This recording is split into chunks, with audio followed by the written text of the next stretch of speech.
കഥ കസ്തൂരി ബിംബഭാഷയുടെ മഹാഭാരതം 103-ാമത്തെ അധ്യായത്തിലേക്കാണ് ഈ ആഴ്ച നമ്മൾ പ്രവേശിക്കുന്നത്. അഭിമന്യുവിൻ്റെ യുദ്ധത്തെക്കുറിച്ചാണ് പറഞ്ഞുകൊണ്ടിരുന്നത്. അഭിമന്യു മരിക്കാനിടയായ യുദ്ധത്തെക്കുറിച്ചാണ്. അഭിമന്യു ഒറ്റയ്ക്കാണ് കൗരവ സൈന്യവുമായിട്ട് ഏറ്റുമുട്ടിയതെന്നും കൗരവ സൈന്യത്തിലെ വളരെ പ്രഗത്ഭരായിട്ടുള്ള 6 വില്ലാളി വീരന്മാർ, ദ്രോണരും കൃപനും കർണനും അടക്കമുള്ള 6 പേർ ഒരുമിച്ചാണ് അഭിമന്യുവിനെ ആക്രമിച്ചതെന്നും അങ്ങനെയാണ് അഭിമന്യു മരണപ്പെടാനുണ്ടായ സാഹചര്യമെന്നും സൂചനയായിട്ട് പറഞ്ഞു. അതിൻ്റെ വിശദാംശങ്ങളിലേക്ക് കടക്കുകയാണ് ചെയ്യുന്നത്. അഭിമന്യു ഒറ്റയ്ക്ക് യുദ്ധം ചെയ്തു എന്ന് പറയുന്ന സമയത്ത് തന്നെ അഭിമന്യുവിൻ്റെ അടുത്ത് തന്നെ പാണ്ഡവരുണ്ടായിരുന്നു എന്ന് ആ കഥ പറയുന്നതിൻ്റെ ഇടയ്ക്ക് നമുക്ക് മനസ്സിലാവും. കാരണം അഭിമന്യു വിജയിക്കുന്ന സമയത്ത് ആർപ്പ് വിളിപ്പിച്ച് പ്രോത്സാഹിപ്പിക്കുന്നവരുടെ കൂട്ടത്തിൽ പാണ്ഡവരുണ്ട് എന്ന് പറയുന്നുണ്ട് മഹാഭാരതത്തിൽ തന്നെ.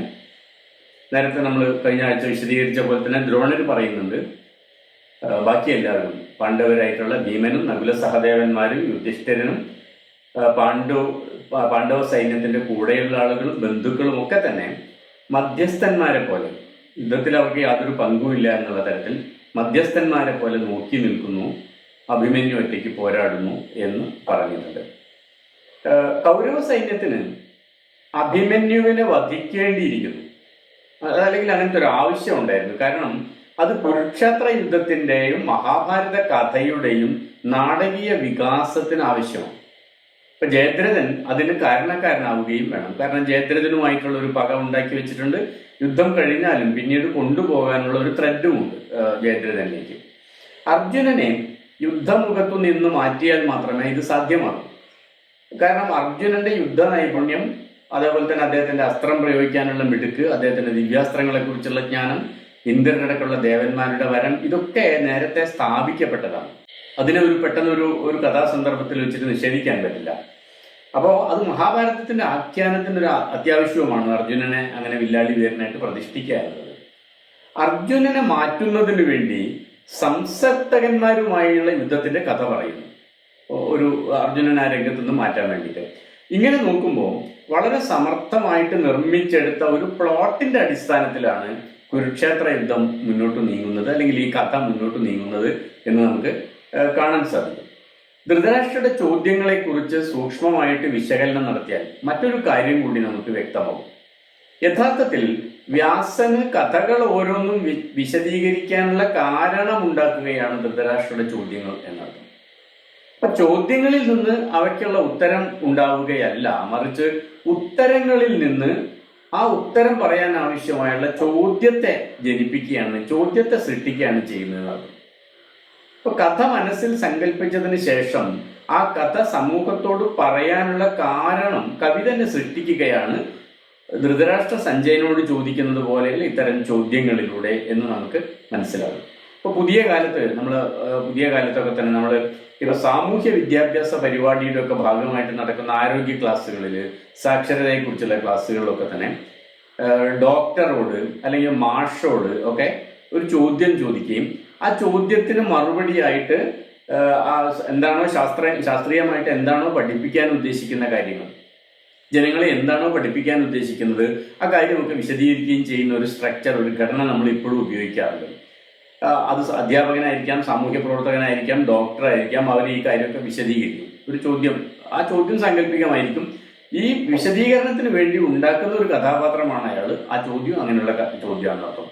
അതേപോലെയുള്ള ഒരു പ്രക്രിയയാണ് മഹാഭാരതത്തിന്റെ ആഖ്യാനത്തിലും നമുക്ക് ഈ ധൃതരാഷ്ട്ര ചോദ്യം ചോദിക്കുകയും സഞ്ജയൻ മറുപടി പറയുകയും ചെയ്യുന്നതിലൂടെ കാണാൻ സാധിക്കുന്നു. ആഖ്യാന രീതിയിൽ കൈവരിച്ച സൂക്ഷ്മതയ്ക്കു നിദാനമാണ് മഹാഭാരതത്തിലെ യുദ്ധവർണ്ണനിലെ ചില ചിത്രങ്ങൾ എന്ന് നമുക്ക് കാണാം. അപ്പൊ ഭീമനുമായിട്ട് ഏറ്റുമുട്ടുകയാണ് ദുര്യോധനൻ. അപ്പൊ ദുര്യോധനനെ സഹായിക്കാൻ ആനപ്പുറത്ത് കുതിച്ചെത്തുന്ന ഒരു അംഗരാജന്റെ കഥ പറയുന്നു. അംഗരാജന്റെ ആനയുടെ മസ്തകത്തിലേക്ക് ഭീമൻ എയ്തു തറച്ച അസ്ത്രം മസ്തകം തുളച്ച അപ്പുറം കടന്ന് മണ്ണിൽ തറയ്ക്കുന്നു. ആന സ്വാഭാവികമായിട്ട് ചെരിഞ്ഞ് നിലത്ത് വീഴാൻ തുടങ്ങുകയാണ്. ആ വീഴാൻ തുടങ്ങുന്ന ആനയുടെ മസ്തകത്തിൽ ഇരിക്കുന്ന അംഗരാജനും സ്വാഭാവികമായിട്ടും അപ്പം മറിഞ്ഞു വീഴാൻ തുടങ്ങുന്നു. അങ്ങനെ വീഴ്ച പൂർണ്ണമാകുന്നതിന് മുമ്പ് തന്നെ ഭീമൻ അംഗരാജ്യന്റെ ശിരസ് അറുത്തിടുന്നു. ഇങ്ങനെയാണ് അതിന്റെ വർണ്ണന, യുദ്ധവർണ്ണന.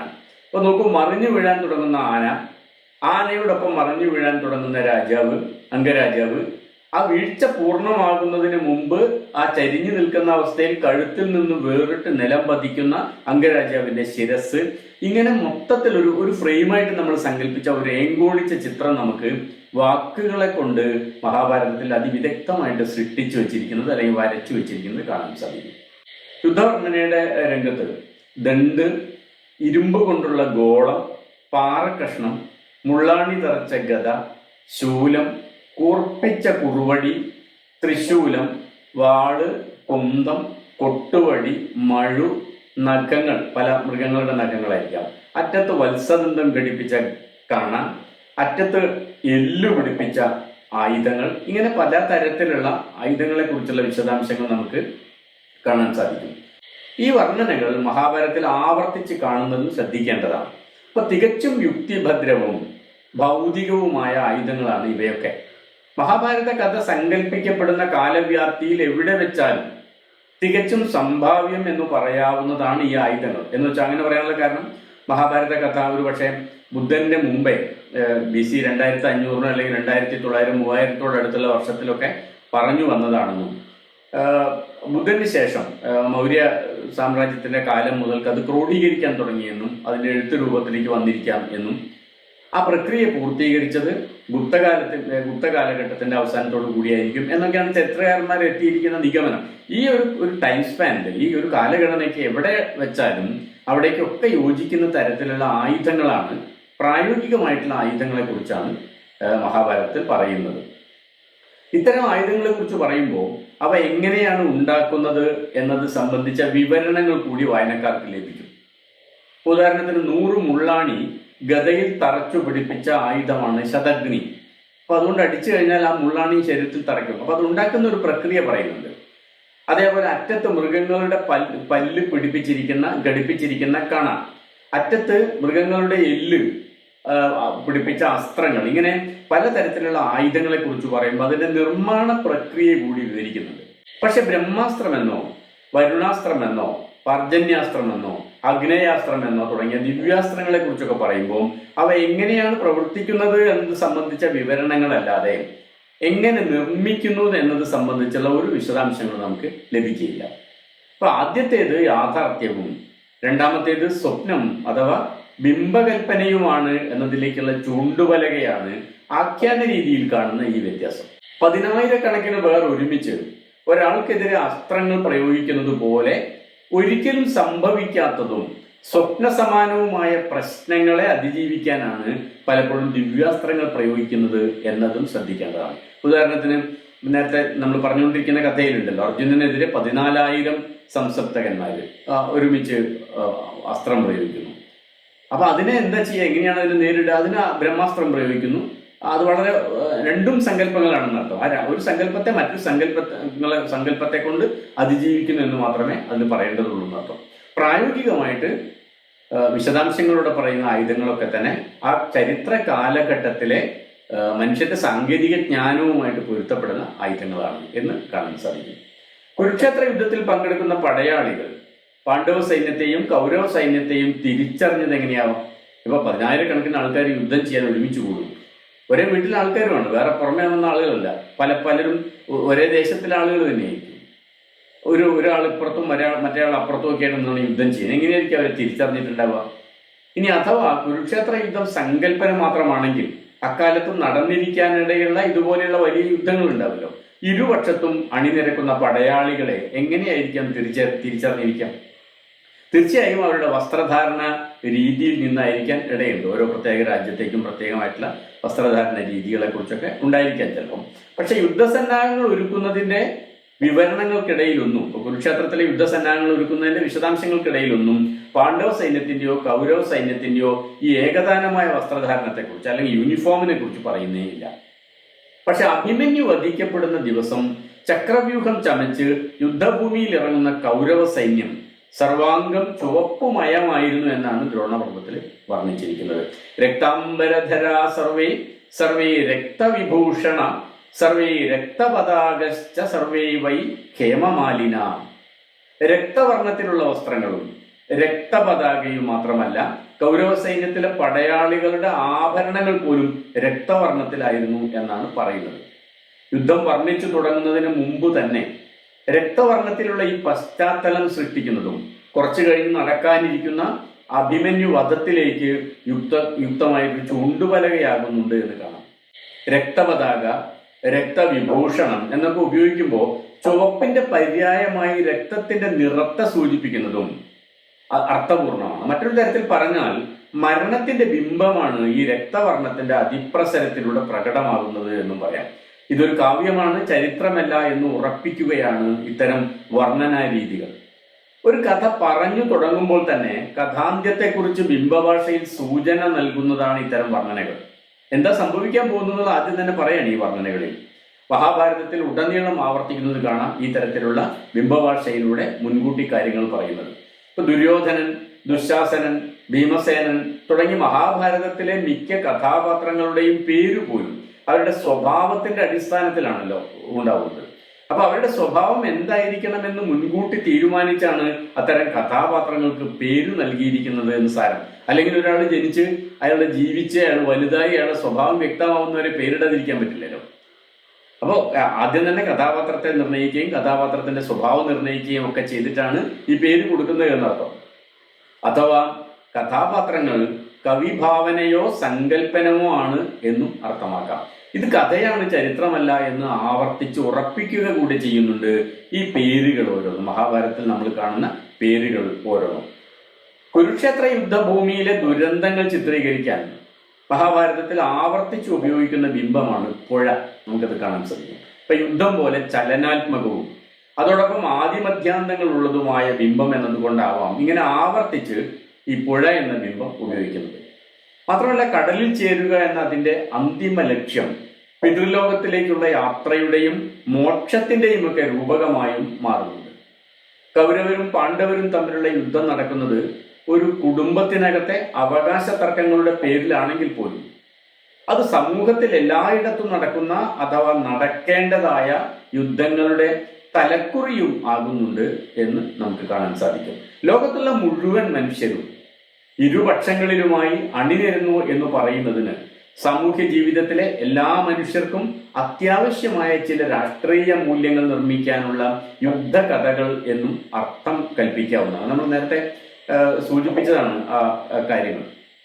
യുദ്ധം ആളുകളെ യുദ്ധം ചെയ്യാൻ വേണ്ടിയിട്ട് പ്രേരിപ്പിക്കലും, അങ്ങനെ യുദ്ധം ചെയ്യുന്ന സമയത്ത് സ്വാർത്ഥതയില്ലാതെ സ്വന്തം ജീവൻ നഷ്ടപ്പെടുന്നത് നോക്കാതെ, തനിക്ക് വേദനിക്കുമെന്നുള്ളത് നോക്കാതെ, തൻ്റെ കുടുംബം അനാഥമാകുമെന്ന് ശ്രദ്ധിക്കാതെ ഒരു രാജ്യത്തെ രക്ഷിക്കാനുള്ള യുദ്ധത്തിൽ എങ്ങനെ ആളുകളെ സജ്ജമാക്കാം, അത് ദേശരാഷ്ട്രങ്ങൾ ഉണ്ടായി വരുന്ന കാലത്ത്, ജനപദങ്ങൾ ഉണ്ടായി വരുന്ന ഒരു കാലത്തെ ഒരു ആവശ്യമായിരുന്നു മഹാഭാരതത്തിലെ ഈ മഹാഭാരതം പോലെയുള്ള ഒരു കൃതി എന്നർത്ഥം. അതുകൊണ്ടാണ് ഇതിന്റെ യുദ്ധവർണ്ണന അത്രയും പ്രധാനമാവുന്നത്.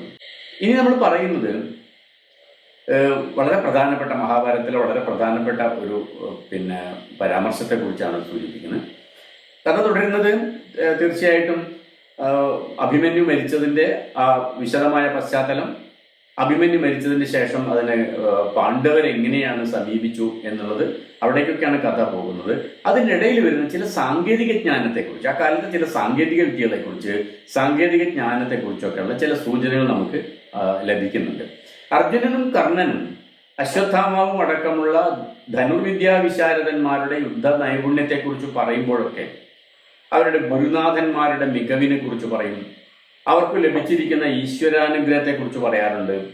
അവരുടെ കയ്യിലുള്ള ദിവ്യാസ്ത്രങ്ങളെ കുറിച്ച് പറയാറുണ്ട്. ഇതൊക്കെയാണ് സാധാരണ വിവരിച്ച് കാണാറുള്ളത്.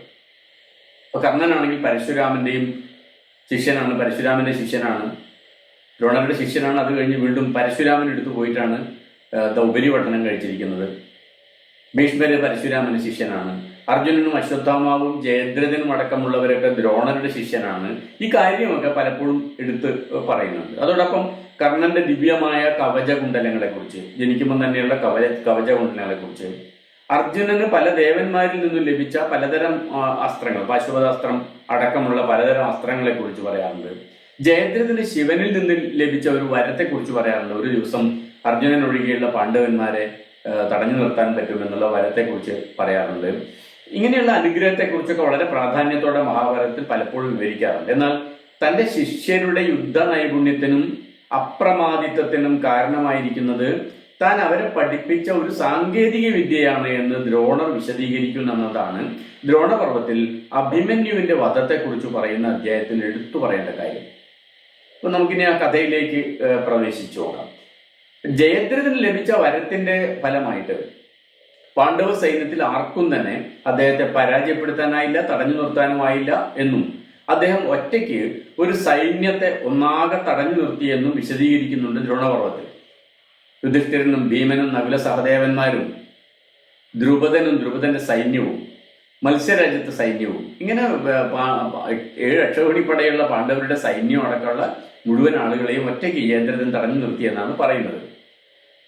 സാത്യകിം ത്രിബിർബാണീർ അഷ്ടഭിശ്ച മൃഗോദരം ദൃഷ്ടദ്യുമ്നം തഥാ ഷഷ്ട്യ വിരാടം ദശഭിശ്ശരി ദ്രുപദം പഞ്ചഭിസ്തീഷ്ണൈർ ദശഭിശ്ച ശിഖണ്ഡിനം കേകയാൻ പഞ്ചവിംശത്യ ദ്രൗപദേയാം സ്ത്രിഭിസ്തിഭി യുധിഷ്ഠിരം ച സപ്തദ്യാ തഥാ സേനാൻ അപാനുദ ഇശുജാലേന മഹദാത അത്ഭുതം ഇവാഭവത്. ഓരോരുത്തരും സാത്വികിയെ 3 അസ്ത്രങ്ങളാലും, മൃഗോദരൻ അല്ലെങ്കിൽ ഭീമനെ 8 അസ്ത്രങ്ങളാലും, ദൃഷ്ടദ്യുമ്നനെ 60 അസ്ത്രങ്ങൾ കൊണ്ടും, ദ്രുപദനെ 5 അസ്ത്രങ്ങൾ കൊണ്ടും, ശിഖണ്ഡിയെ 10 അസ്ത്രങ്ങളാലും, കേകയന്മാരെ 25 അസ്ത്രങ്ങളാലും, ദ്രൗപദിയുടെ 5 പുത്രന്മാരെയും 3 അസ്ത്രങ്ങളാലും ഒക്കെ ജയദ്രഥൻ തടഞ്ഞു നിർത്തി എന്നാണ് പറഞ്ഞു വരുന്നത്. ജയദ്രഥൻ ഒറ്റയ്ക്ക് ഇവരൊക്കെ തടഞ്ഞു നിർത്തി എന്ന് പറയുമ്പോൾ അതിൽ വിശ്വാസ്യതയില്ല എന്ന് തോന്നിയത് കൊണ്ട് തന്നെയാണ് അവിടെ ഒരു വരത്തിന്റെ കഥ കൊണ്ടുവരുന്നത്. അർത്ഥം ശിവന്റെ അടുത്ത് ഒരു വരം ലഭിച്ചിരിക്കുന്നു എന്ന് എന്തുകൊണ്ടാണ് പറയുന്നത്? ഇങ്ങനെ ഒരാൾ ഒരു സൈന്യത്തെ മുഴുവനും 7 അഷ്ടൗഹി പടയുള്ള ഒരു വലിയ സൈന്യത്തെ മുഴുവനും ഒറ്റയ്ക്ക് തടഞ്ഞു നിർത്തി എന്ന് പറയുമ്പോൾ അതിൽ വിശ്വാസ്യതയുടെ കുറവുണ്ട് എന്ന് തോന്നുമ്പോഴാണ് വരത്തിന്റെ, ദൈവത്തിന്റെ ദൈവികമായിട്ടുള്ള സാന്നിധ്യത്തിന്റെ ഒക്കെ കാര്യം പറയും. ഇവിടെ അങ്ങനെയാണ് സംഭവിച്ചിരിക്കുന്നത്. ഇതിനിടയിലും സാഗരത്തിൽ പ്രവേശിക്കുന്ന മകരമത്സ്യത്തെ പോലെ അഭിമന്യു ഒറ്റയ്ക്ക് കൗരവ സൈന്യത്തിനകത്തേക്ക് നുഴഞ്ഞു കയറി കൗരവരുമായിട്ട് ഒറ്റയ്ക്ക് പോരാടിക്കൊണ്ടിരുന്നു.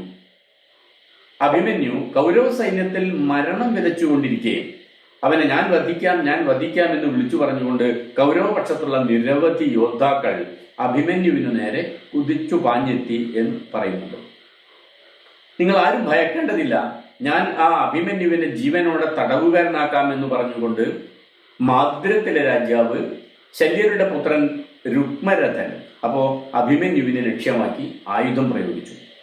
3 അസ്ത്രങ്ങൾ അഭിമന്യുവിന്റെ നെഞ്ചിലും, 3 അസ്ത്രങ്ങൾ വലതു കൈയിലും, 3 അസ്ത്രങ്ങൾ ഇടതു കൈയിലും എയ്തു തറച്ചു.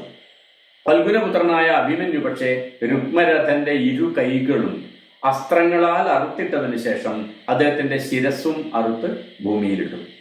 ശല്യപുത്രൻ വധിക്കപ്പെട്ടു എന്നറിഞ്ഞപ്പോൾ അദ്ദേഹത്തിന്റെ സുഹൃത്തുക്കളായ 100 കണക്കിന് രാജകുമാരന്മാർ അഭിമന്യുവിനെ വധിക്കാൻ ഉദ്യമിച്ചുകൊണ്ട് മുന്നോട്ട് വന്നു എന്ന് പറയുന്നുണ്ട്. അഭിമന്യു വധിക്കപ്പെട്ടു കഴിഞ്ഞു എന്ന് തന്നെ ദുര്യോധനൻ അപ്പോൾ വിശ്വസിച്ചു. പക്ഷേ ദുര്യോധനന്റെ ആ ധാരണ തിരുത്തി കുറിക്കുന്ന തരത്തിൽ ആ 100 രാജാക്കന്മാരെയും അഭിമന്യു വധിച്ചു എന്നാണ് പിന്നീട് പറയുന്നത്. നിറയെ മാമ്പഴമുള്ള തൈമാവിൽ കൊടുങ്കാറ്റടിച്ചതുപോലെയാണ് ആ രാജകുമാരന്മാർ അഭിമന്യുവിന്റെ അസ്ത്രമേറ്റ് നിലം പതിച്ചത് എന്ന് വർണ്ണിക്കുന്നുണ്ട് മഹാഭാരതം. മാത്രമല്ല ദുര്യോധനൻ അഭിമന്യുവിന്റെ മുന്നിൽ നിന്ന് ഓടി രക്ഷപ്പെടുന്നതായിട്ടും പറയുന്നുണ്ട്. ഇങ്ങനെ ഒരാൾ നിരവധി പേർക്കെതിരെ എങ്ങനെയാണ് ഇത്ര ഘോരമായി യുദ്ധം ചെയ്ത് വിജയിച്ചത്? അഭിമന്യു ഒറ്റയ്ക്ക് എങ്ങനെയാണ് കൗരവ സൈന്യത്തിലെ മുഴുവൻ ആളുകളെയും ഇങ്ങനെ ഒറ്റയ്ക്ക് യുദ്ധത്തിൽ പരാജയപ്പെടുത്തിക്കൊണ്ടിരുന്നത്?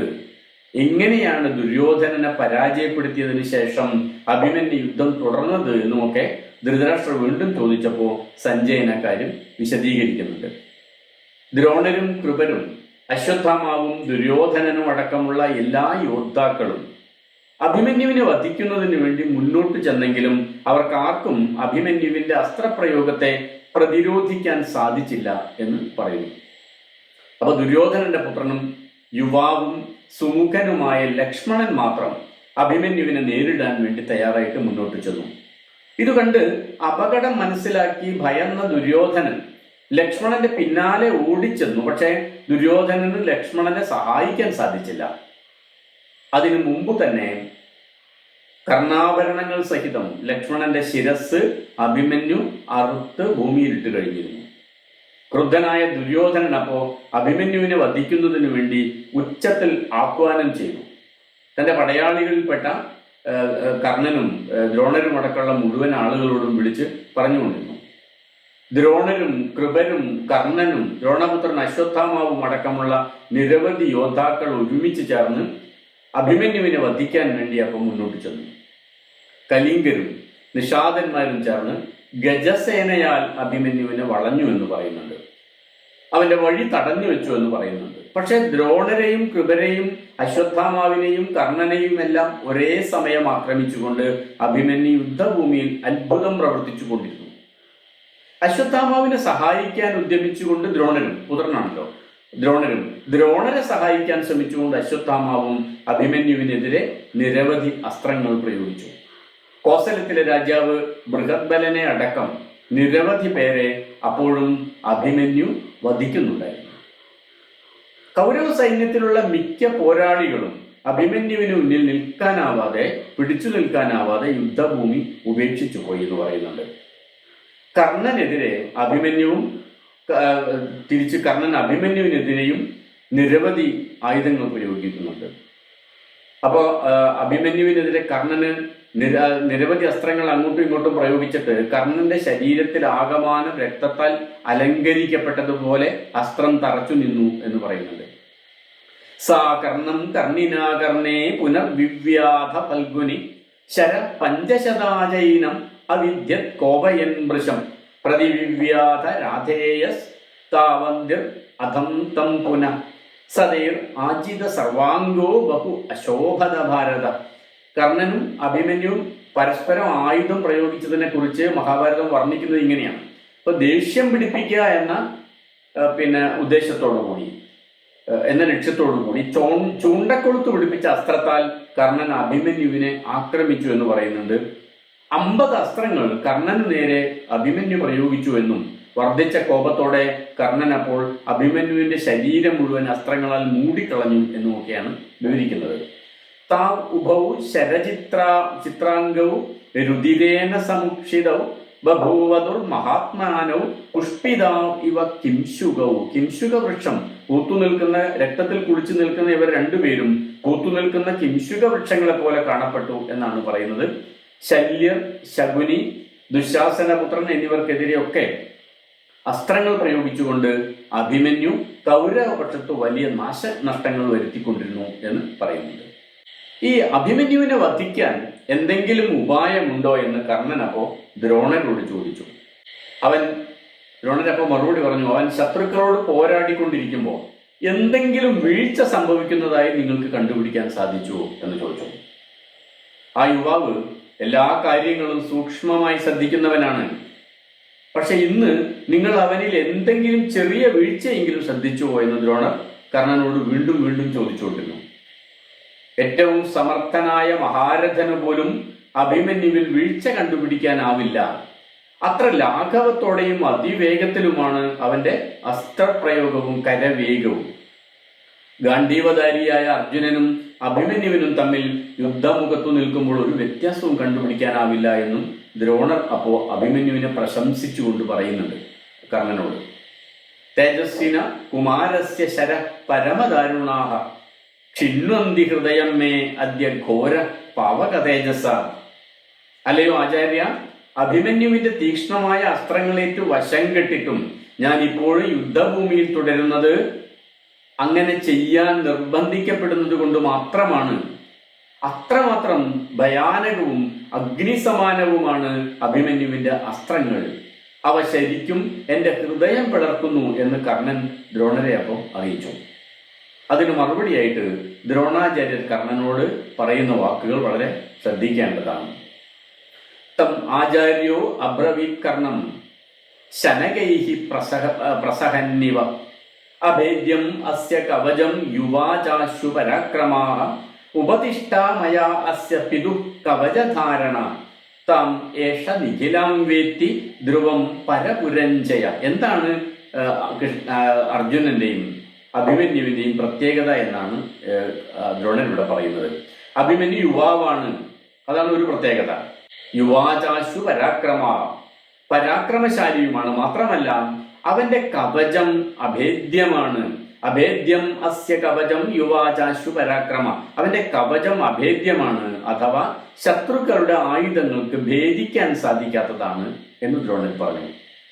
അവന്റെ പിതാവിനെ അത്തരത്തിലുള്ള കവചം ധരിക്കാൻ ശീലിപ്പിച്ചത് ഞാനായിരുന്നു, ഗുരുനാഥനായ ദ്രോണരായിരുന്നു. ശത്രുക്കളുടെ പുരങ്ങളെ ജയിക്കുന്നവനായ അർജുനന് ആയുധങ്ങൾക്ക് തുളച്ചു കയറാനാവാത്ത കവചങ്ങളെ കുറിച്ച് എല്ലാം അറിയാം. നിനക്ക് അസ്ത്രം പ്രയോഗിച്ച് അവന്റെ വില്ലിന്റെ ഞാണോ മുറിച്ചു കളയാം, അവന്റെ തേരിലെ കുതിരകളെയോ തേരാളികളെയോ വധിക്കാം. അങ്ങനെ മാത്രമേ അവനെ പരാജയപ്പെടുത്താൻ കഴിയൂ. അതുകൊണ്ട് അല്ലയോ രാധേയ, അവന്റെ വില്ല് മുറിക്കാൻ ശ്രമിക്കൂ. വില്ലും ശരവും കയ്യിലേന്തി നിൽക്കുമ്പോൾ അഭിമന്യുവിനെ പരാജയപ്പെടുത്തുക അസാധ്യമാണ്. അവനെ തേരിൽ നിന്ന് പുറത്തിറക്കൂ. അമ്പും വില്ലും കയ്യിലില്ലാത്ത സന്ദർഭം നോക്കി അവനെ ആക്രമിക്കൂ എന്ന് ദ്രോണര് കർണനോടും മറ്റ് കൗരവ സൈന്യത്തിലെ മറ്റു യോദ്ധാക്കളോടും ഉപദേശിച്ചു. അതിവേഗത്തിൽ അസ്ത്രം അയച്ചുകൊണ്ടിരിക്കുകയായിരുന്ന അഭിമന്യുവിന്റെ വില്ല് കർണൻ എയ്തു മുറിച്ചു. കൃതവർമ്മൻ അഭിമന്യുവിന്റെ തേരിലെ കുതിരകളെ വധിച്ചു. ദ്രോണര് പറഞ്ഞ ഉപദേശം സ്വീകരിച്ചുകൊണ്ട് യുദ്ധഭൂമിയിലുണ്ടായിരുന്ന ദ്രോണരുടെ ശിഷ്യന്മാർ പെരുമാറുകയാണ്. കൃപൻ അഭിമന്യുവിന്റെ 2 തേരാളികളെയും വധിച്ചു. വില്ലു കയ്യിലില്ലാത്ത അഭിമന്യുവിനെ അപ്പോ കൗരവപക്ഷത്തെ മറ്റെല്ലാവരും ചേർന്ന് അസ്ത്രങ്ങളാൽ മൂടി എന്ന് പറയുന്നുണ്ട്. വാളും പരിചയും കയ്യിലെടുത്ത് അഭിമന്യു തേരിൽ നിന്ന് പുറത്തേക്ക് ചാടിയിറങ്ങി ശത്രുക്കളെ ആക്രമിച്ചു. അഭിമന്യുവിന്റെ വാളിന്റെ പിടി ദ്രോണർ എയ്തു മുറിച്ചു. കർണൻ അഭിമന്യുവിന്റെ പരിച എയ്തു മുറിച്ചു. ക്രുദ്ധനായ അഭിമന്യു രഥത്തിന്റെ ചക്രം ഊരിയെടുത്ത് ദ്രോണരെ ആക്രമിച്ചു എന്ന് പറയുന്നുണ്ട്. രഥചക്രം കയ്യിലെടുത്ത് ചുഴറ്റി യുദ്ധം ചെയ്തുകൊണ്ടിരുന്ന അഭിമന്യു ചക്രായുധനായ കൃഷ്ണനെ പോലെ തോന്നിച്ചു എന്നാണ് വ്യാസമഹാഭാരതം വിവരിക്കുന്നത്. ശരീരത്തിൽ ആകമാനം മുറിവേറ്റ് വസ്ത്രം ചോരയിൽ കുളിച്ച നിലയിലായിരുന്നു അഭിമന്യു അപ്പോൾ പൊരുതിക്കൊണ്ടിരുന്നത്. അഭിമന്യുവിന്റെ കൈവശമുണ്ടായിരുന്ന രഥചക്രം 100 കഷണങ്ങളായി എയ്തു മുറിച്ചു ദ്രോണർ. അദ്ദേഹം ഒരു മഹാഗത കയ്യിലെടുത്ത് അശ്വത്ഥാമാവിന് നേരെ കുതിച്ചു പാഞ്ഞു ചെന്നു. ശരീരത്തിൽ ആകമാനം അസ്ത്രം തുളച്ചു കയറിയ അഭിമന്യു കാഴ്ചയിൽ മുള്ളൻ പന്നിയെ പോലെ തോന്നിച്ചു എന്നാണ് മഹാഭാരതത്തിൽ ആ ഭാഗത്ത് വർണ്ണിച്ചിരിക്കുന്നത്. നിരവധി യോദ്ധാക്കളെ വധിച്ചുകൊണ്ടിരുന്ന അഭിമന്യു ദുശാസനപുത്രനുമായി ദ്വന്ദ്വയുദ്ധത്തിൽ ഏർപ്പെട്ടു. രണ്ടുപേരും പരസ്പരം ആയുധപ്രഹരമേറ്റ് നിലം പതിച്ചു. ആദ്യം നിലത്തുനിന്ന് എണീറ്റത് ദുശാസനപുത്രനായിരുന്നു. അപ്പോ മണ്ണിൽ വീണു കിടക്കുകയായിരുന്നു അഭിമന്യു. അഭിമന്യുവിന് ബോധമില്ലായിരുന്നു. ബോധമില്ലാതെ മണ്ണിൽ വീണു കിടക്കുന്ന അഭിമന്യുവിന്റെ മൂർധാവിൽ ശക്തിയായി അടിച്ചപ്പോ അഭിമന്യു സ്വബോധം നഷ്ടപ്പെട്ട് നിലത്ത് തന്നെ വീണുപോയി. ഏവം വിനിഹതോ രാജൻ ഏകോ ബഹുവിർ ആഹവേ, അല്ലയോ മഹാരാജൻ, അങ്ങനെയാണ് യുദ്ധത്തിൽ പലർ കൂടിച്ചേർന്ന് ആ ധീര യുവാവിനെ വധിച്ചത് എന്ന് സഞ്ജയൻ ധൃതരാഷ്ട്രോട് പറഞ്ഞു അവസാനിപ്പിച്ചു.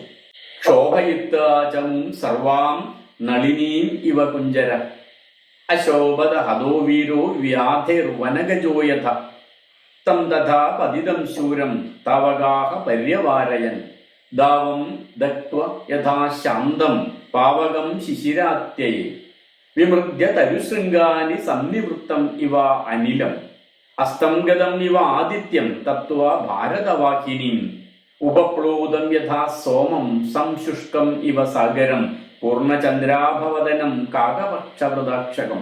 ഈ വീണുകിടക്കുന്ന യുദ്ധഭൂമിയിൽ വീണുകിടക്കുന്ന അഭിമന്യുവിനെ വർണ്ണിക്കാൻ വേണ്ടി അതിമനോഹരമായിട്ടുള്ള കുറേ ബിംബങ്ങളാണ് മഹാഭാരതത്തിൽ ഉപയോഗിച്ചിരിക്കുന്നത്. തടാകത്തിലെ താമര മുഴുവൻ ഒറ്റയ്ക്ക് നശിപ്പിച്ച ഗജവീരനെ നിരവധി നായാട്ടുകാർ ഒരുമിച്ച് ചേർന്ന് വേട്ടയാടി വധിച്ചതുപോലെയും, വേനൽക്കാലത്ത് ഒരു കാട് മുഴുവൻ ദഹിപ്പിച്ചതിന് ശേഷം കെട്ടടങ്ങുന്ന കാട്ടുതീ പോലെയും, മലയുടെ കൊടുമുടിയെ ചിതറിച്ചതിന് ശേഷം ഗതി മാറിപ്പോയ കൊടുങ്കാറ്റ് പോലെയും, ഭരതവംശത്തെ മുഴുവൻ ചുട്ടുപൊള്ളിച്ചതിന് ശേഷം അസ്തമയ സമയത്ത് പടിഞ്ഞാറ് മലമുകളിൽ അസ്തമിക്കുന്ന സൂര്യനെ പോലെയും രാഹു വിഴുങ്ങിയ ചന്ദ്രനെ പോലെയും കാണപ്പെട്ടു അഭിമന്യു എന്നാണ് പറയുന്നത്. ഇവിടെ അസ്തം എന്ന വാക്കിന് അസ്തമയ പർവ്വതം എന്നുകൂടി അർത്ഥം കാണുന്നുണ്ട്. അങ്ങനെയെങ്കിൽ പടിഞ്ഞാറ് പർവ്വതമുള്ള, അല്ലെങ്കിൽ പടിഞ്ഞാറ് പർവ്വതവുമുണ്ട്, അസ്തമയം പർവ്വതത്തിലാണല്ലോ കാണുന്നത്. പടിഞ്ഞാറ് പർവ്വതമുള്ള പ്രദേശത്തുകാരാണ് ഈ കഥയുടെയോ അല്ലെങ്കിൽ കഥയിൽ പറഞ്ഞിരിക്കുന്ന ഈ പ്രത്യേക വിശേഷണത്തിന്റെയോ ഉപജ്ഞാതാക്കൾ എന്നും ഊഹിക്കാം. ഈ പ്രകരണത്തിന്റെ ഉപജ്ഞാതാക്കൾ. അങ്ങനെ മാത്രമേ അവർക്ക് പടിഞ്ഞാറ് പർവ്വതത്തിൽ അസ്തമിക്കുന്നു എന്ന് പറയാൻ സാധിക്കുള്ളൂ. അഭിമന്യു വധിക്കപ്പെട്ടപ്പോൾ നമ്മൾ കേരളത്തിലുള്ള ഒരാളാണ് കഥ പറയുന്നെങ്കിൽ അങ്ങനെ പറയാൻ സാധിക്കില്ല. കാരണം നമ്മൾ ഒരിക്കലും പടിഞ്ഞാറ് മലയിൽ അസ്തമിക്കുന്നത് കാണില്ല. നമ്മൾ ഉദയം മാത്രമേ മലയിൽ കാണുള്ളൂ. അപ്പൊ അങ്ങനെ ഒരു ഭൂപ്രദേശത്തിന്റെ പ്രത്യേകത കൂടി ആ വർണ്ണനയിൽ വരുന്നുണ്ടെന്ന് അർത്ഥം. അഭിമന്യു വധിക്കപ്പെട്ടപ്പോൾ കൗരവർ സന്തോഷത്തോടെ ആർപ്പു വിളിച്ചു. പാണ്ഡവർ പക്ഷേ കണ്ണീരൊഴുക്കി.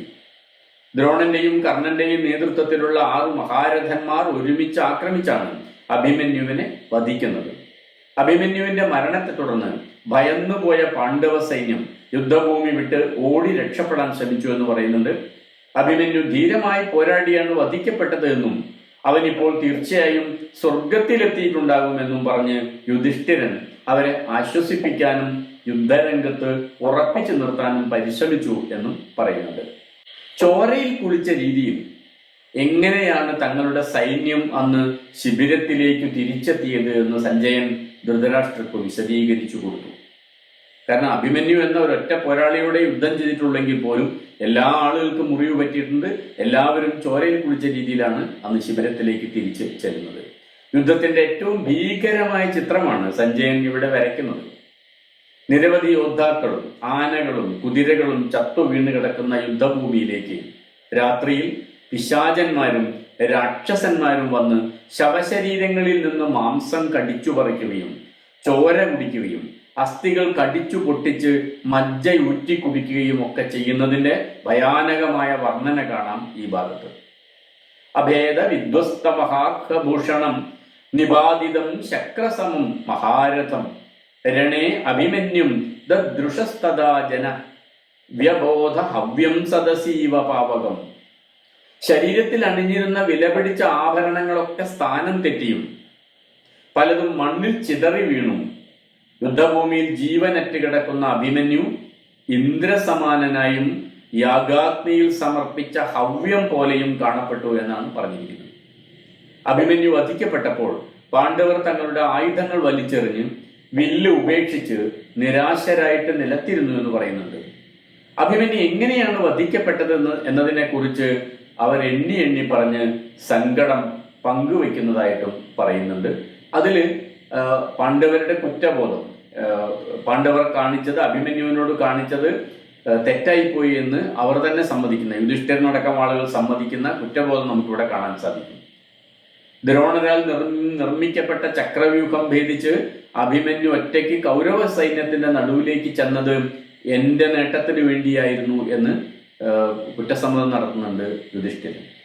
അഭിമന്യുവിനെ കൊലയ്ക്ക് കൊടുത്തതിന് ശേഷം ഞാൻ എങ്ങനെയാണ് അർജുനന്റെയും സുഭദ്രയുടെയും മുഖത്തു നോക്കുക, എങ്ങനെയാണ് കൃഷ്ണനെ അഭിമുഖീകരിക്കുക, നല്ല ഭക്ഷണവും വസ്ത്രവും ആഭരണങ്ങളും ഒക്കെ കൊടുത്ത് സംരക്ഷിക്കേണ്ട പ്രായത്തിൽ ബാലനായ അഭിമന്യുവിനെ യുദ്ധഭൂമിയിലേക്ക് അയച്ചത് എന്റെ സ്വാർത്ഥതയായിരുന്നു എന്നൊക്കെ പറഞ്ഞ് യുധിഷ്ഠിരൻ വിലപിക്കുന്നുണ്ട്. അഹം ഏവ സുഭദ്രായ കേശവ അർജുനയോരപി പ്രിയകാമോ ജയാകാംക്ഷി കൃതവാനിതം അപ്രിയം ന ലുബ്ധോ ബുദ്ധ്യതേ ദോഷാൻ മോഹാൽ ലോഭപ്രവർത്തതേ മധുഭിപ്സുർഹീനാവശ്യം പ്രഭാതമിതം ഈദൃശം. അത്യാഗ്രഹിയെ ഞാനാണ് എന്റെ പ്രിയം മാത്രം കാക്ഷിച്ചുകൊണ്ട് കേശവനും അർജുനനും സുഭദ്രയ്ക്കുമൊക്കെ അപ്രിയമായ ഒരു കാര്യം ഇപ്പോൾ ചെയ്തിരിക്കുന്നത് എന്ന് യുധിഷ്ഠിരൻ പറയുന്നു. തേനെടുക്കുന്നയാൾ തന്റെ മുന്നിൽ സംഭവിക്കുന്ന വീഴ്ചയെക്കുറിച്ച് ചിന്തിക്കാത്തതുപോലെ അത്യാഗ്രഹ്യം തന്റെ പ്രവൃത്തിയുടെ ദോഷഫലങ്ങളെക്കുറിച്ച് ചിന്തിക്കുന്നേയില്ല എന്ന് പറഞ്ഞുകൊണ്ട് യുധിഷ്ഠിരൻ തന്നെത്താൻ കുറ്റപ്പെടുത്തുന്നുണ്ട്. ന ലുബ്ധോ ബുദ്ധ്യതേ ദോഷാൻ മോഹാൽ ലോഭപ്രവർത്തതേ മധുപിപ്സുർഹിന അവശ്യം പ്രഭാതം ഇതം ഈദൃശം. ധൃതരാഷ്ട്രപുത്രന്മാരുടെ മേൽ വലിയ ഭയം വന്നുഭവിച്ചിരിക്കുന്നു എന്നും ഇനി എങ്ങനെയാണ് അർജുനന്റെ കോപത്തിൽ നിന്ന് അവർക്ക് രക്ഷപ്പെടാനാവുക എന്നും യുധിഷ്ഠിരൻ കൂട്ടത്തിൽ ഓർമ്മിക്കുന്നും ഉണ്ട്. ഭയം സുമഹത്പ്രാപ്തം ധാർത്തരാഷ്ട്രം മഹദ്ബലം പാർത്ഥ പുത്രവധാ ക്രുദ്ധ കൗരവാൻ ശോഷയിഷ്യതി പുത്രവധത്തിൽ ക്രുദ്ധനായി മാറുന്ന പാർത്ഥൻ കൗരവരെ ഒന്നാകെ ശോഷിപ്പിക്കുന്നതായിരിക്കും, അല്ലെങ്കിൽ നശിപ്പിക്കുന്നതായിരിക്കും എന്ന് യുധിഷ്ഠിരൻ പറയുന്നത് അത് യുധിഷ്ഠിരന്റെ ഭയമല്ല, സന്തോഷമാവാനേ തരമുള്ളൂ. കാരണം അങ്ങനെ സംഭവിക്കുമ്പോൾ വിജയിക്കുന്നതും രാജാവാകുന്നതും ഒക്കെ യുധിഷ്ഠിരനാണല്ലോ. ദ്രോണരെ താൻ വധിക്കുകയില്ല എന്ന മുൻ തീരുമാനത്തിൽ നിന്ന് അർജുനൻ പിറകോട്ട് പോയത് അഭിമന്യുവിന്റെ മരണത്തെ തുടർന്നായിരുന്നുവെന്നും കൂട്ടത്തിൽ ഓർമ്മിക്കേണ്ടതാണ്. കരഞ്ഞുകൊണ്ടിരിക്കുന്ന യുധിഷ്ഠിരന്റെ മുന്നിലേക്ക് അപ്പോ വേദവ്യാസൻ വരുന്നതായി പറയുന്നുണ്ട് മഹാഭാരതത്തിൽ. യുധിഷ്ഠിരൻ വ്യാസനോട് അഭിമന്യുവിന്റെ മരണത്തെക്കുറിച്ച് വിശദീകരിച്ചു. മരണവുമായി ബന്ധപ്പെട്ട തന്റെ സംശയങ്ങളും യുധിഷ്ഠിരൻ വ്യാസനോട് ചോദിച്ചു. മനുഷ്യരെ മാത്രമല്ല, ദേവന്മാരെയും ദാനവന്മാരെയും ഗന്ധർവന്മാരെയും അടക്കം എല്ലാവരെയും മരണം കീഴ്പ്പെടുത്തുന്നുവല്ലോ. ശക്തരും ധീരരുമായ നിരവധി പേരാണ് മരണത്തിന് കീഴ്പ്പെടുന്നത്. അവരോരോരുത്തരും വിജയം ലക്ഷ്യം വെച്ചുകൊണ്ട് യുദ്ധഭൂമിയിൽ വന്നവരായിരുന്നു. അല്ലയോ മഹർഷേ, എനിക്ക് ഒരു സംശയം തോന്നുന്നു. എവിടെയാണ് ഈ മരണം ഇരിക്കുന്നത്? ആരാണ് ഈ മരണം? ആരുടെ സന്താനമാണ് മരണം?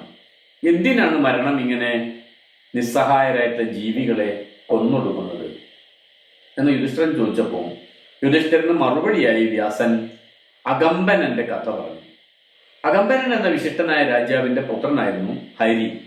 ഹരിയുടെ മരണത്തെ തുടർന്ന്, അകാലത്തിലുള്ള മരണത്തെ തുടർന്ന് അകമ്പനൻ വല്ലാതെ ദുഃഖിക്കുകയും രാജ്യകാര്യങ്ങളിലൊന്നും ശ്രദ്ധയില്ലാതെ പെരുമാറുകയും ചെയ്തു.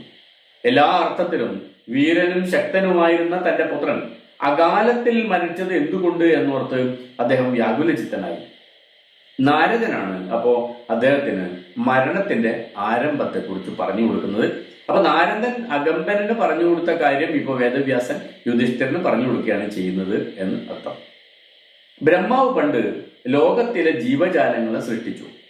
ഏറെക്കാലം കഴിഞ്ഞിട്ടും അവർക്ക് യാതൊരു തരത്തിലുള്ള നാശവും സംഭവിച്ചില്ല. അങ്ങനെ ഭൂമിക്ക് താങ്ങാൻ കഴിയാത്ത ഭാരമായിട്ട് മാറി. അതേ തുടർന്ന് ബ്രഹ്മാവ് പ്രപഞ്ചം തന്നെ നശിപ്പിക്കാൻ തീരുമാനിച്ചു എന്ന് പറയുന്നുണ്ട്. ചലിക്കുന്നതും ചലിക്കാത്തതുമായ എല്ലാ വസ്തുക്കളെയും ബ്രഹ്മാവ് തന്നെ സൃഷ്ടിച്ച ബ്രഹ്മാവ് തന്നെ നശിപ്പിച്ചു തുടങ്ങി.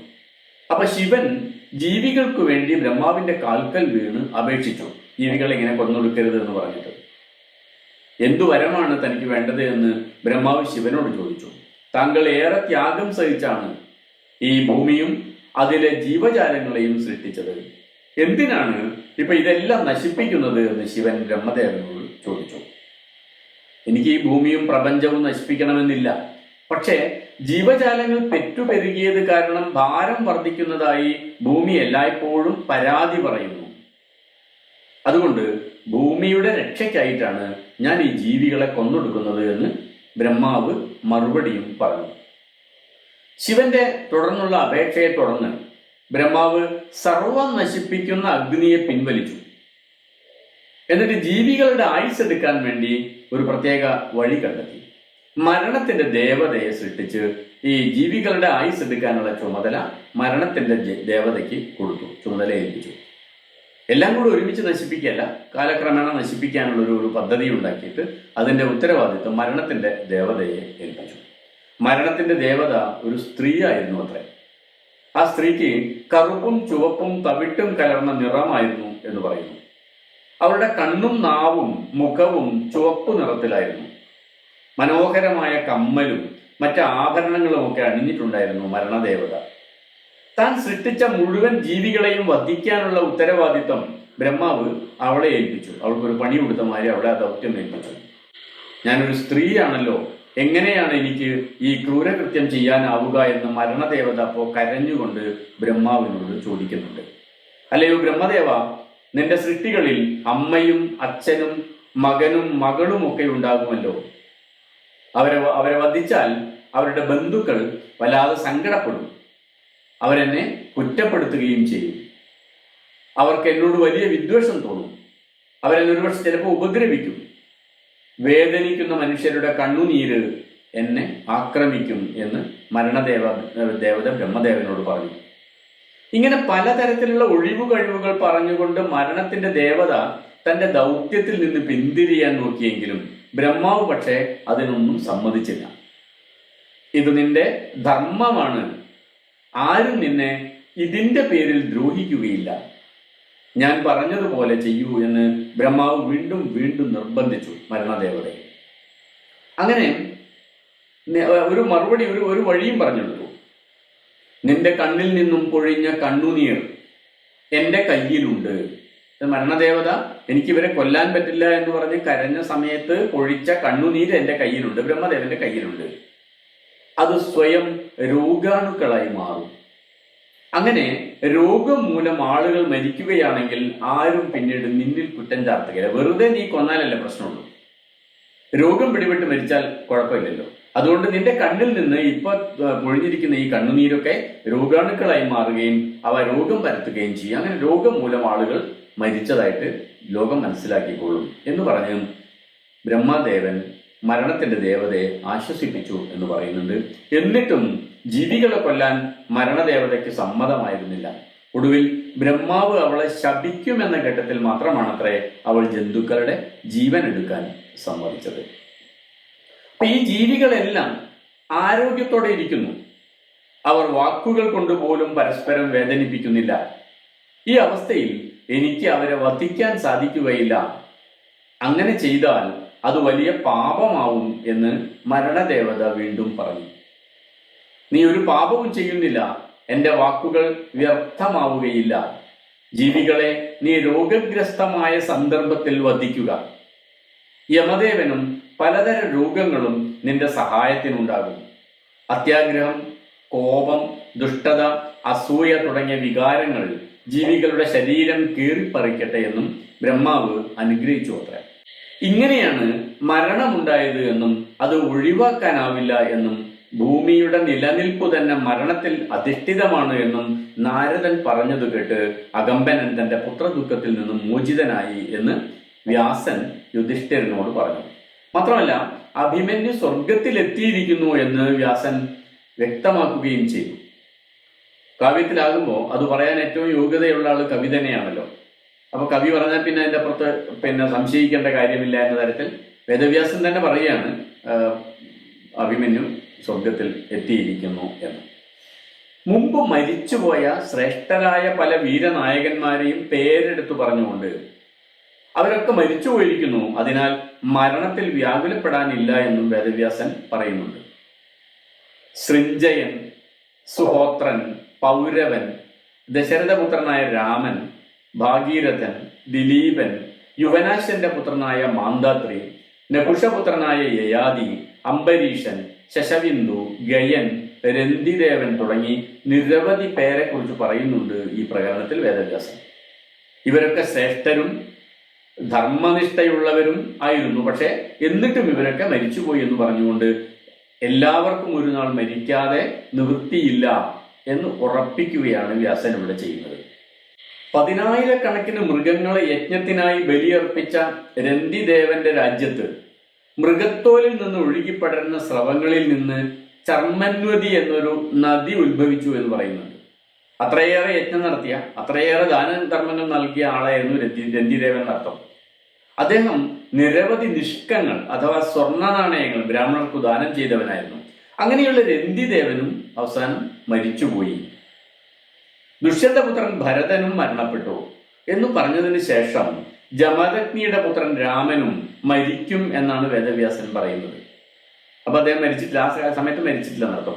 അദ്ദേഹത്തിന്റെ ചിരഞ്ജീവിത്വം, അദ്ദേഹം ചിരഞ്ജീവിയാണെന്നാണ് സാധാരണ പറയാറുള്ളത്. അദ്ദേഹത്തിന്റെ ചിരഞ്ജീവിത്വം കവി ഈ പ്രകരണത്തിൽ അംഗീകരിക്കുന്നില്ല അഥവാ ഓർമ്മിക്കുന്നില്ല എന്ന് വേണം കരുതാൻ. അദ്ദേഹം മരിക്കുമെന്നാണ് വ്യാസൻ ഉറപ്പിച്ചു പറയുന്നത്.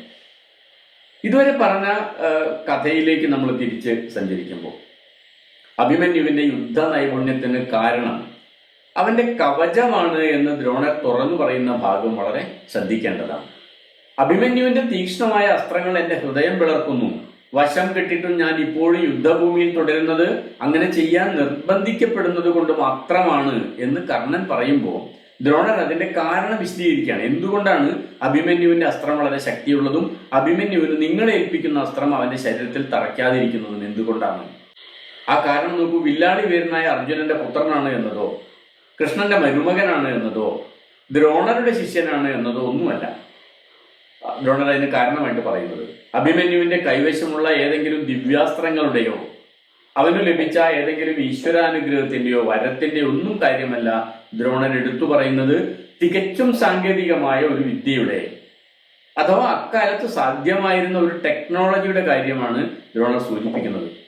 അഭേദ്യം അസ്യ കവചം യുവാചാശുപരാക്രമ ഉപദിഷ്ട മയാ അസ്യ പിതു കവചധാരണ താം ഏഷ നിഖിലാം വേത്തി ധ്രുവം പരപുരഞ്ജയ.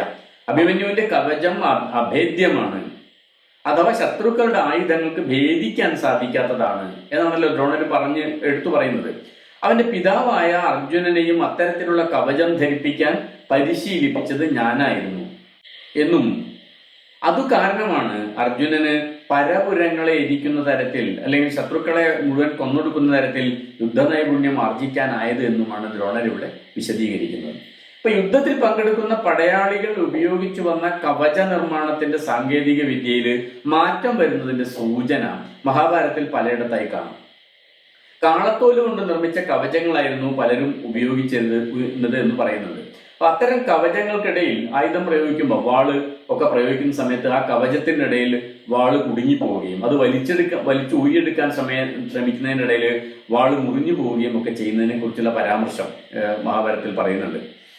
അത് മുമ്പൊരു അധ്യായത്തിൽ നമ്മൾ ചർച്ച ചെയ്യുന്നുണ്ടായിരുന്നു. പൂർണ്ണമായും ഇരുമ്പിൽ പണിതത് എന്ന വിശേഷണം ചില ആയുധങ്ങൾക്ക് മാത്രമായി ഒതുക്കി നിർത്തുന്നതിൽ നിന്ന് മനസ്സിലാക്കാവുന്നത് എല്ലാ ആയുധങ്ങളും പണിയാൻ മാത്രമുള്ള ഇരുമ്പ് പോലും അവർക്ക് ലഭ്യമല്ലായിരുന്നു എന്നാണ്. ആയുധം പണിയാൻ പോലും വേണ്ടത്ര ഇരുമ്പ് ലഭ്യമല്ലാതിരുന്ന സാഹചര്യത്തിൽ കവചം പണിയാൻ അതും എല്ലാ പടയാളികൾക്കും പണിയാൻ മാത്രമുള്ള കവചം പണിയാൻ ഇരുമ്പ് ലഭിക്കുക എന്നത് ഊഹിക്കാവുന്നതേ, അങ്ങനെ സാധിക്കില്ല എന്ന് നമുക്ക് ഊഹിക്കാൻ പറ്റും. അത് എളുപ്പമല്ല. മൃഗത്തോലിൽ നിർമ്മിച്ച കവചം അത്രയൊന്നും സുരക്ഷിതം എന്ന് പറയാനും ആവില്ല. ദൂരെ നിന്ന് അസ്ത്രങ്ങൾ അയക്കുമ്പോൾ കവചം തുളച്ചു കയറുന്നതിനെ കുറിച്ച് പലയിടത്തും പരാമർശിച്ചു കാണാം. കവചങ്ങൾക്ക് ആയുധത്താൽ തുളയ്ക്കാൻ മാത്രമുള്ള കട്ടിയും ഉറപ്പും മാത്രമേ ഉണ്ടായിരുന്നു എന്നതിന്റെ സൂചന കൂടിയാണ് ഇത്തരം പരാമർശങ്ങൾ.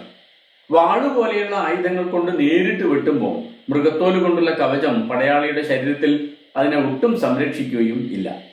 അപ്പൊ മറ്റാർക്കും ഭേദിക്കാൻ കഴിയാത്ത തരത്തിൽ കട്ടിയും ഉറപ്പുമുള്ള ഒരു കവച നിർമ്മാണ വിദ്യ ദ്രോണർക്ക് അറിയാമായിരുന്നു എന്നും ആ വിദ്യ അദ്ദേഹം തന്റെ എല്ലാ ശിഷ്യന്മാരെയും പഠിപ്പിച്ചിട്ടുണ്ടായിരുന്നില്ല എന്നും, പക്ഷെ അർജുനനെ അത് പഠിപ്പിച്ചിരുന്നു എന്നും അർജുനനിൽ നിന്ന് ആ വിദ്യ അഭിമന്യു പഠിച്ചിട്ടുണ്ടായിരുന്നു എന്നും അതിനാൽ യുദ്ധത്തിൽ അഭിമന്യുവിനെ വധിക്കുക അത്ര എളുപ്പമല്ല എന്നുമാണ് ദ്രോണർ കർണന് നൽകുന്ന മുന്നറിയിപ്പ്. കർണന്റെ കവചകുണ്ടലങ്ങൾ ദാനമായി സ്വീകരിക്കാൻ ദേവേന്ദ്രൻ തന്നെ ബ്രാഹ്മണന്റെ വേഷത്തിൽ സമീപിച്ചു എന്നൊക്കെയുള്ള കഥയുണ്ടാകുന്നത് പോലും യുദ്ധരംഗത്ത് കവചം ഒരുപക്ഷെ ആയുധങ്ങൾ പോലെയോ ആയുധങ്ങളെക്കാൾ അധികമോ പ്രധാനപ്പെട്ട ഉപകരണമായി മാറുന്നു എന്നതിന്റെ സൂചനയായി വേണം കണക്കാക്കാൻ. കർണന്റെ കവചകുണ്ടലങ്ങൾ ജന്മസിദ്ധം എന്നാണല്ലോ പറഞ്ഞു വരുന്നത്. ജന്മസിദ്ധം എന്ന വാക്കിന് പാരമ്പര്യമായി കിട്ടിയത് എന്നും തനിക്ക് അധികാരമുള്ളത് എന്നും ഒക്കെ അർത്ഥം കൽപ്പിക്കാം. അനുഗ്രഹവും ദിവ്യായുധവും പോലെയുള്ള ദൈവീകമായ പരിവേഷങ്ങൾ യുദ്ധവിജയത്തിന്റെ അടിസ്ഥാനമാകുന്ന സ്ഥാനത്ത് ഒരു സാങ്കേതിക വിദ്യ യുദ്ധവിജയത്തിന്റെ അടിസ്ഥാനമായിരിക്കുന്നു. മാത്രമല്ല അക്കാര്യം വളരെ പ്രാധാന്യത്തോടെ പരാമർശിക്കപ്പെടുകയും ചെയ്യുന്നു.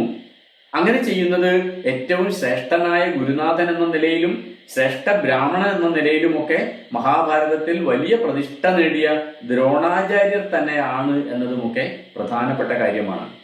അഭിമന്യുവിന്റെ വില്ലിന്റെ ഞാണു മുറിക്കുകയോ വില്ലു തന്നെ തകർക്കുകയോ രഥം തകർക്കുകയോ തേരാളിയെ വധിക്കുകയോ കുതിരകളെ വധിക്കുകയോ ഒക്കെ ചെയ്ത് അദ്ദേഹത്തെ തേരിൽ നിന്നും പുറത്തിറങ്ങി അമ്പുമില്ലും കയ്യിലില്ലാത്ത ഒരു സാഹചര്യത്തിൽ മാത്രമേ അവനെ പരാജയപ്പെടുത്താൻ സാധിക്കൂ എന്നുള്ള ദ്രോണരുടെ ഉപദേശം സ്വീകരിച്ചാണ് പിന്നീട് യുദ്ധം തുടരുന്നതും അഭിമന്യുവിനെ കൗരവര് വധിക്കുന്നത്.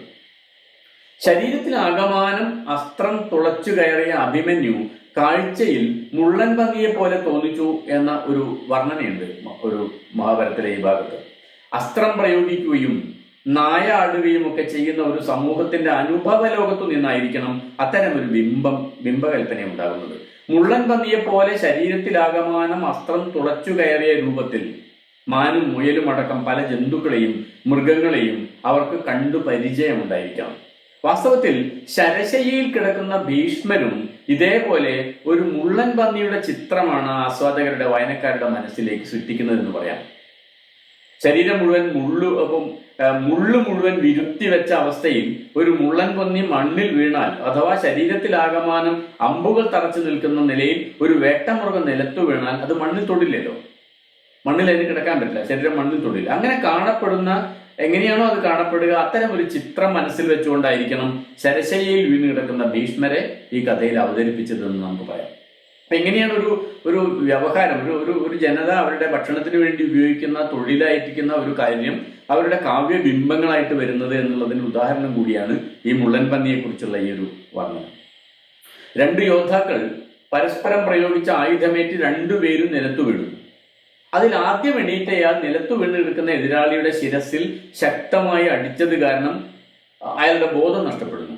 ആ തക്കം നോക്കി മറ്റെല്ലാവരും ഒരുമിച്ച് ചേർന്ന് ബോധം കെട്ട് കിടക്കുന്നയാളെ വധിക്കുന്നു. ഇങ്ങനെ തികച്ചും യാഥാർത്ഥ്യ ബോധത്തോടെ ഉള്ളതും അതിശയോക്തി അധികമൊന്നും കലരാത്തതുമായ രീതിയിലാണ് അഭിമന്യുവിന്റെ അവസാന നിമിഷത്തെക്കുറിച്ച് വ്യാസമഹാഭാരതത്തിൽ വിവരിക്കുന്നത്. അഭിമന്യു ധീരമായി പോരാടിയെന്നും അവനിപ്പോൾ സ്വർഗത്തിലെത്തിയിട്ടുണ്ടാകും എന്നും പറഞ്ഞാണ് ഭയന്നോടുന്ന തന്റെ സൈന്യത്തെ യുധിഷ്ഠിരൻ ആശ്വസിപ്പിക്കുന്നത്. അവനിപ്പോൾ സ്വർഗത്തിലെത്തിയിട്ടുണ്ടാകും എന്ന ഈ വാക്കുകൾ തന്നെയാണ് മരണത്തോട് മുഖാമുഖം നിൽക്കുന്ന പടയാളികളെയും മതങ്ങൾക്കു വേണ്ടി മരിക്കാൻ നിൽക്കുന്നവരെയും ഒക്കെ ആശ്വസിപ്പിക്കാൻ നിരവധി നൂറ്റാണ്ടുകളായി സംസ്കാരം ഉപയോഗിച്ചുകൊണ്ടിരിക്കുന്നത്. മതത്തിന്റെ പേരിൽ നടക്കുന്ന തീവ്രവാദ പ്രവർത്തനങ്ങൾക്ക് ഇന്നും തുണയായി വർത്തിക്കുന്നത് സ്വർഗത്തിലേക്ക് വിസ ലഭിക്കുമെന്നുള്ള ഈ വാഗ്ദാനം തന്നെയാണ്. ഈശ്വരനിലും മതത്തിലും പുനർജന്മത്തിലും സ്വർഗത്തിലും ഒന്നും വിശ്വസിക്കാത്ത തികഞ്ഞ ഭൗതികവാദികളും നിരീശ്വരവാദികളും നാസ്തികരുമൊക്കെ ധീരരക്തസാക്ഷിത്വം എന്ന താരതമ്യേന സ്വർഗസമാനമായ ഒരു മരണാനന്തര സ്മരണയും അതുവഴി നിത്യമായ അഥവാ മരണത്താൽ അവസാനിക്കാത്ത ജീവിതവും വാഗ്ദാനം ചെയ്യുന്നുണ്ടല്ലോ.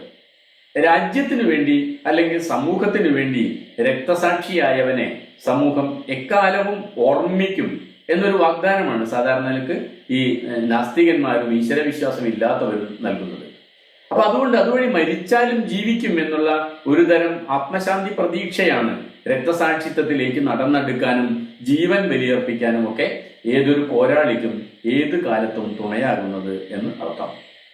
ലുബ്ധോ ബുദ്ധ്യതേ ദോഷാൻ മോഹാൽ ലോഭ പ്രവർത്തതേ മധുപിപ്സുർഹിന അവശ്യം പ്രഭാതം ഇതം ഈദൃശം.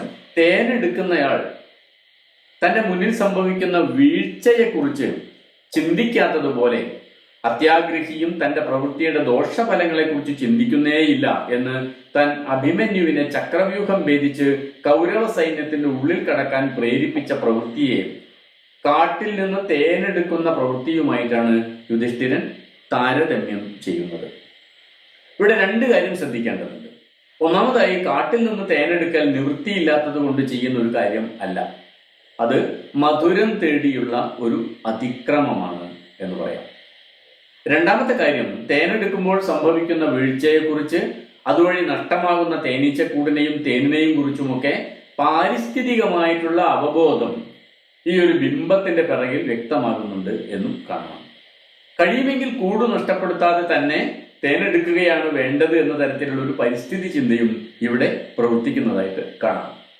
ഭയം തു സുമഹത് പ്രാപ്തം ധാർത്തരാഷ്ട്രം മഹത്ബലം പാർത്ഥ പുത്രവധാത് ക്രുദ്ധ കൗരവാൻ ശോഷയിഷ്യതി. പുത്രവധത്താൽ പാർത്ഥൻ ക്രുദ്ധനായി മാറുമ്പോൾ അവൻ കൗരവരെ ഒന്നാകെ നശിപ്പിക്കും എന്ന് ഉറപ്പാണല്ലോ. ഇത് യുധിഷ്ഠിരൻ ചെയ്യുന്ന ഈ ഒരു ആത്മകഥം ദുഃഖത്തോടെ ആവില്ല, സന്തോഷത്തോടെ ആവും എന്ന കാര്യത്തിലും യാതൊരു സംശയവുമില്ല.